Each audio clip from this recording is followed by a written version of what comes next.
कांग्रेस लगातार मोदी सरकार पर किसानों की अनदेखी का आरोप लगाती है और अब बड़ी खबर यह है कि मोदी सरकार किसानों को सौगात देने जा रही है। सूत्रों के मुताबिक जल्द ही प्रधानमंत्री नरेंद्र मोदी इसका ऐलान कर सकते हैं। सूत्रों के मुताबिक मोदी सरकार सीधे किसान के खाते में 10,000 रुपए ट्रांसफर करेगी। ये बड़ी खबर इस वक्त की, सीधे किसानों के खाते में 10,000 रुपए ट्रांसफर होंगे। एबीपी न्यूज संवाददाता प्रशांत हमारे साथ जानकारी के साथ जुड़ गए हैं। प्रशांत, 2019 के चुनाव से पहले किसानों के लिए ये बहुत बड़ी सौगात। जी बिल्कुल, देखिए अमांद्रा, जब से 3 राज्यों के चुनाव में बीजेपी हारी है, वहां पे ये कहा गया कि किसानों की नाराजगी झेलनी पड़ी थी बीजेपी को।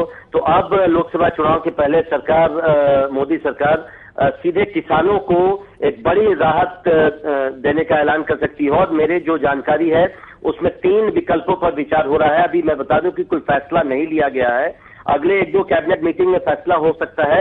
उसमें जो 2 सबसे महत्वपूर्ण जो विकल्प है जिस पर विचार हो रहा है, उसमें एक है कि बुआई सीजन, जब भी बुआई होती है खेती किसी भी सीजन से पहले, उसके पहले किसानों को एकमुश्त पैसा उनके खाते में सीधे भेजा जाए।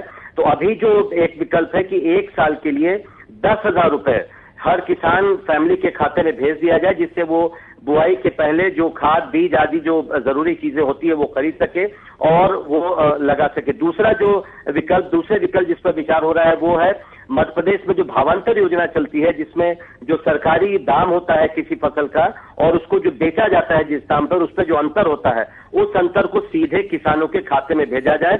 इस पर भी सरकार बड़ी गंभीरता से विचार कर रही है। तो इन 2 विकल्पों में से किसी एक पर हमें जो जानकारी मिली है, सरकार गंभीरता से विचार कर रही है और अगले कुछ दिनों इस पर फैसला हो जाएगा। और उसके बाद प्रधानमंत्री नरेंद्र मोदी इसका ऐलान करेंगे और इसे बड़े पैमाने पर सरकार ऐलान करना चाहती है ताकि ये संदेश जाए कि किसानों के लिए को सरकार राहत देना चाहती है। जी प्रशांत, बहुत बहुत शुक्रिया आपका इस पूरी जानकारी के लिए। तो मोदी सरकार बहुत बड़ी सौगात किसानों को दे सकती है। सीधे किसानों के खाते में 10,000 रुपए ट्रांसफर किए जाएंगे। क्या किस तरह से इसको किया जाएगा, 3 अलग अलग विकल्पों पर फिलहाल विचार चल रहा है। ये है एबीपी न्यूज, आपको रखे आगे।